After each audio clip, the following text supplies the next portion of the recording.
नमस्कार दोस्तों, स्वागत है आप सभी का सप्ताह 7 के इस वीडियो व्याख्यान में। आज हम सीखेंगे जीएसएम और इसकी संरचना के बारे में।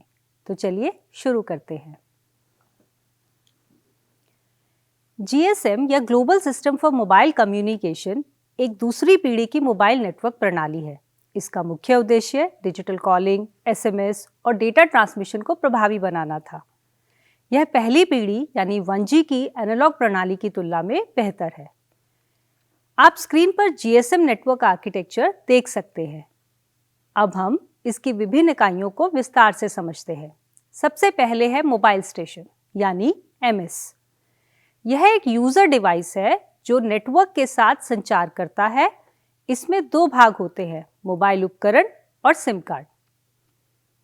सिम कार्ड सभी यूजर का डेटा संग्रहित करता है, इसीलिए इसे सब्सक्राइबर आइडेंटिटी मॉड्यूल भी कहा जाता है।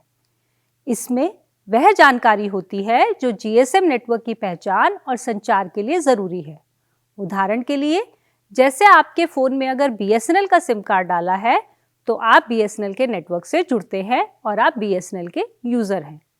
IMSI international mobile subscriber identity IMSI 15 अंकों का एक नंबर होता है और इसमें 3 मुख्य भाग होते हैं। पहला है मोबाइल कंट्री कोड यानी MCC जो 3 अंक का होता है। दूसरा है मोबाइल नेटवर्क कोड यानी MNC जो 3 या 2 अंक का हो सकता है। और तीसरा है mobile station identification number MSIN जो एक यूनिक यूजर आइडेंटिटी नंबर होता है। आप स्क्रीन पर उदाहरण के लिए एक IMSI नंबर देख रहे हैं। यहाँ 284 MCC यानी मोबाइल कंट्री कोड है, 01 MNC यानी मोबाइल नेटवर्क कोड है और 1 से लेके 0 तक MSIN mobile station identification number है। इसी तरह IMEI के बारे में जानते हैं। IMEI international mobile equipment identity. MS को IMEI नंबर के माध्यम से पहचाना जाता है। इसे आप फोन की बैटरी के नीचे या *#06# डायल करके जान सकते हैं। यह नंबर जीएसएम नेटवर्क के द्वारा वैध उपकरणों को पहचानने के लिए उपयोग किया जाता है। उदाहरण के लिए एक कोड आपकी स्क्रीन पर दिखाई दे रहा है।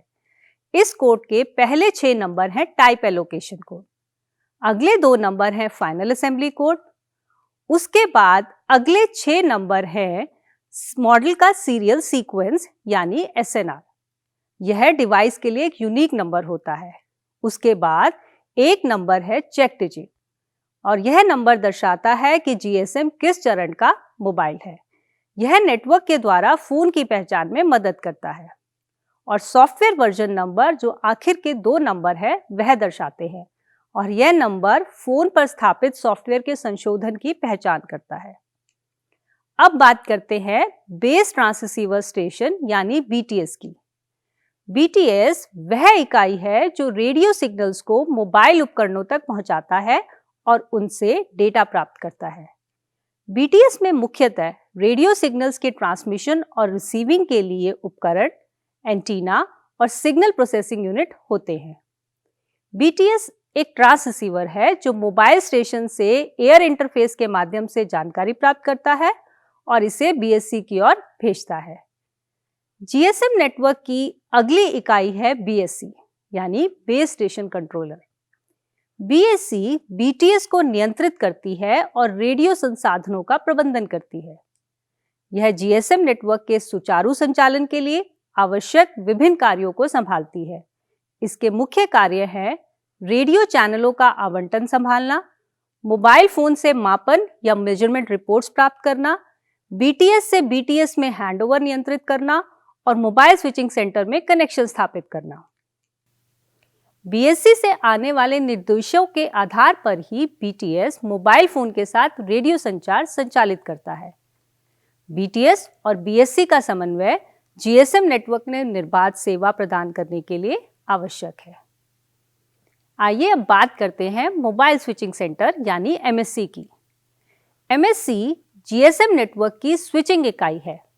यह कॉल को रूट करता है और विभिन्न सेवाएं प्रदान करता है।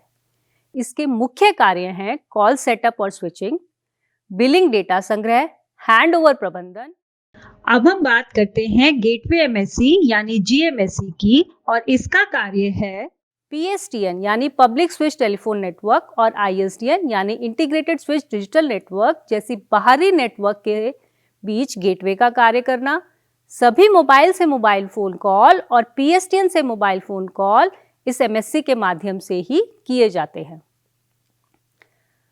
उदाहरण से समझते हैं। जब आप अपने फोन से किसी दूसरे नेटवर्क के फोन पर कॉल करते हैं तो MSC यह तय करता है कि कॉल को किस नेटवर्क से रूट किया जाए। अगर आप कॉल करते समय जगह बदलते हैं तो MSC आपके कॉल को सही नेटवर्क में ट्रांसफर करता है। अब बात करते हैं GSM आर्किटेक्चर की अगली इकाई जो है होम लोकेशन रजिस्टर HLR।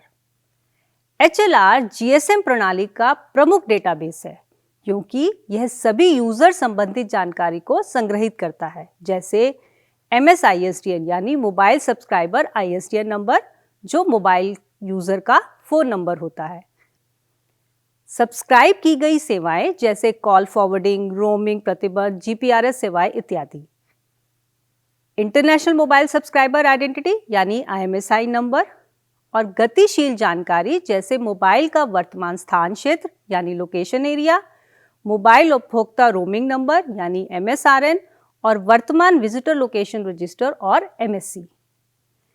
जैसे ही कोई यूजर एक नए स्थान क्षेत्र यानी लोकेशन एरिया में जाता है तो HLR इसकी जानकारी अपडेट करता है। अब अगली इकाई पर आते हैं। अगली इकाई है visitor location register VLR। VLR एक विजिटर डेटाबेस है जो अस्थायी रूप से उन यूजर्स की जानकारी संग्रहित करता है जो वर्तमान में किसी MSC क्षेत्र में सक्रिय है। VLR के मुख्य कार्य हैं IMSI और MSDN जैसी जानकारी संग्रहित करना। यदि कोई नया यूजर किसी लोकेशन एरिया में आता है तो VLR HLR से जानकारी कॉपी प्राप्त करता है और बार बार HLR अपडेट से बचाने के लिए स्थानीय यूजर डेटा को सेव करता है। अब बात करते हैं ऑथेंटिकेशन सेंटर की। ऑथेंटिकेशन सेंटर सुरक्षा प्रणाली का एक हिस्सा है जो नेटवर्क में यूजर्स की पहचान की पुष्टि करता है और डेटा एन्क्रिप्शन प्रदान करता है। ऑथेंटिकेशन प्रक्रिया आमतौर पर तब होती है जब यूजर सिस्टम का उपयोग शुरू करता है, यानी कि जब आप अपनी कॉल प्रोसेस स्टार्ट करते हैं तो ऑथेंटिकेशन प्रोसेस शुरू होता है। अगली इकाई है equipment identity register EIR। EIR एक केंद्रीय डेटाबेस है जो टर्मिनल उपकरणों या मोबाइल स्टेशंस को प्रमाणित करने के लिए आवश्यक जानकारी संग्रहित करता है, जिससे धोखाधड़ी, चोरी या अनुपयुक्त उपकरणों की पहचान करना संभव हो सके और इन उपकरणों को सेवा से वंचित किया जा सके। EIR डेटाबेस IMEI की सूची से बना है जिसे इस प्रकार व्यवस्थित किया गया है। सबसे पहले है व्हाइट लिस्ट यानी व्हाइट सूची, जिसमें वे IMEI नंबर शामिल हैं जिन्हें मान्य मोबाइल सब्सक्राइबर या मोबाइल स्टेशन उपकरणों को सौंपा गया है। ब्लैक लिस्ट यानी काली सूची में वे IMEI नंबर शामिल हैं जिनकी चोरी की सूचना दी गई है या जिन्हें कुछ अन्य कारणों से सेवा से इनकार किया जाता है। और ग्रे लिस्ट या ग्रे सूची में वे IMEI शामिल हैं जिनमें समस्याएं हैं, जैसे कि दोषपूर्ण सॉफ्टवेयर, और ये काली सूची में डालने के लिए पर्याप्त महत्वपूर्ण नहीं है। उदाहरण के लिए, यदि एक मोबाइल फोन चोरी हो जाता है तो यूजर अपने नेटवर्क सर्विस प्रोवाइडर को कॉल कर सकता है और उन्हें IMEI नंबर का उपयोग करके फोन को बैन करने के लिए निर्देशित कर सकता है। इससे फोन निष्क्रिय हो जाता है। GSM आर्किटेक्चर में अगली इकाई आती है PSTN यानी पब्लिक स्विच टेलीफोन नेटवर्क। यह एक पारंपरिक लैंडलाइन नेटवर्क है जिससे GSM नेटवर्क को जोड़ा जाता है। ISDN यानी इंटीग्रेटेड सर्विस डिजिटल नेटवर्क भी एक डिजिटल टेलीफोन नेटवर्क है जो वॉइस और डेटा सेवाएं प्रदान करता है। तो आज हमने सीखा कि GSM की संरचना क्या है और यह कैसे मोबाइल संचार को संचालित करता है। मिलते हैं अगले वीडियो में। धन्यवाद।